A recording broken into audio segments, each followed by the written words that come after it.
Lancée sur Starzplay le 11 septembre, la mini-série The Serpent Queen met en scène une Catherine de Médicis dans une version presque punk, une série historique pas si classique. Sur le papier, on pourrait croire que The Serpent Queen est une énième série historique américaine sur l'histoire de France. Sauf qu'elle se distingue des autres par son ton et un certain panache.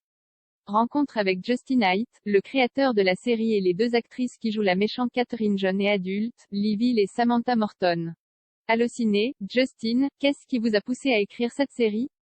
Justin Haidt, c'est le livre de Léonie Frida, Catherine de Médicis, Renaissance Queen of France.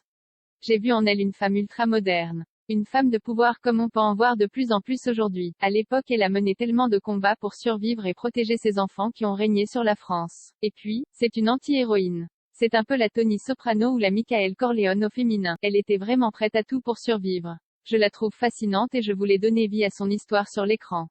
Pour moi, l'idée de la royauté est absurde. Comme si Dieu choisissait une personne pour le représenter et régner sur toutes les autres, c'est ridicule. Et c'est important de montrer que cet état d'esprit perdure. C'est absurde et pourtant on voit bien qu'il y a encore une fascination pour la monarchie. Quel type de défi a représenté l'adaptation du livre de Léonie Frida?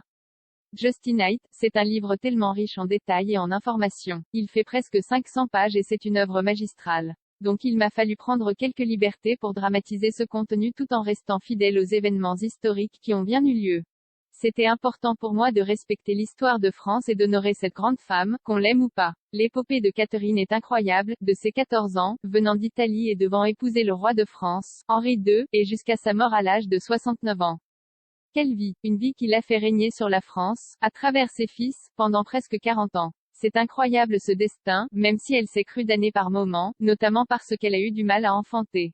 Comment êtes-vous rentré dans la peau tellement complexe de Catherine de Médicis? Liv Hill, pour moi, c'est passé par son regard. En étudiant les peintures qui la représentent, j'ai remarqué qu'il y a une intensité dans ses yeux qui semble en permanence en alerte, sans doute à cause des dangers auxquels elle était exposée. Elle était toujours en alerte et sur le qui-vive. J'ai donc tenté de l'interpréter avec cette optique. J'ai découvert que Catherine venait d'un orphelinat et cela m'a permis d'imaginer qu'elle devait avoir une démarche réservée avant de devenir reine. Une fois reine, elle devient plus sûre d'elle et plus affirmative. C'est la posture du pouvoir qui, Samantha Morton, mes nombreuses conversations avec Justin Haidt et la réalisatrice Stacy Passon m'ont permis de mieux comprendre qui était Catherine et ce qu'elle représentait. De temps en temps mon personnage parle directement à la caméra et ça a été un peu déstabilisant au début car cela m'obligeait à sortir de mon personnage. Mais je m'y suis vite habituée et le reste du tournage s'est bien passé. En quoi Catherine de Médicis était-elle une femme moderne et en quoi est-ce une série d'actualité? Liv Hill, la manière dont la série est filmée donne un ton moderne à cette fresque avec des personnages qui s'adressent à la caméra. Les thèmes aussi sont d'actualité comme celui d'être une outsider dans un monde qui vous est étranger. C'est le sujet des immigrants qui est mis en lumière avec elle et comme il est difficile de s'intégrer dans une communauté qui n'est pas la vôtre, même si les inégalités entre hommes et femmes étaient encore plus sévères à l'époque, on voit bien que c'est toujours un combat d'actualité. Et puis, la série parle de la corruption politique de l'époque et cela ne peut que résonner avec tous les régimes corrompus qui nous déstabilisent tous. Catherine était vraiment une anti-héroïne et elle surprend par sa modernité et sa combativité. Des traits qui sont parfois la marque de fabrique de certaines femmes de pouvoir de nos sociétés modernes. Samantha Morton, au départ c'était une femme comme une autre venant de nulle part et elle est devenue la reine que l'on sait.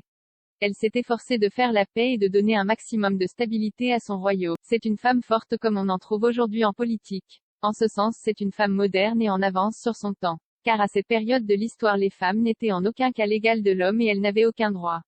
Qu'avez-vous appris sur Catherine et cette période qui vous a surpris? Samantha Morton, tout m'a surpris car je ne suis pas une historienne et je ne connaissais rien à son histoire et à cette période. Catherine a été l'instauratrice en France de la liberté de conscience pour les protestants et elle a instauré la liberté de culte. Ce fut aussi un grand mécène pour les arts. Elle s'entourait toujours d'artistes, de poètes, de musiciens et d'hommes de lettres. Ça a été un honneur de jouer Catherine de Médicis d'autant qu'il y a 20 ans, personne ne voulait me donner la chance de jouer un rôle en costume.